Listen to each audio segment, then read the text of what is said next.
দিব মাজৰ চেও খচালিৰ কামি চাৰিজন মানুহে কান্ধত তুলি নিব চাৰিজন মানুহে কান্ধত তুলি নিব নৈৰ ঘাটলে বুলি মোৰ মনাই ঐ নৈৰ ঘাটলে বুলি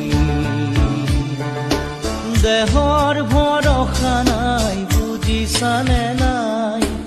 দেহৰ ভৰসা নাই বুজিছানে নাই আজি হাঁহি আছো ক'বতো নোৱাৰো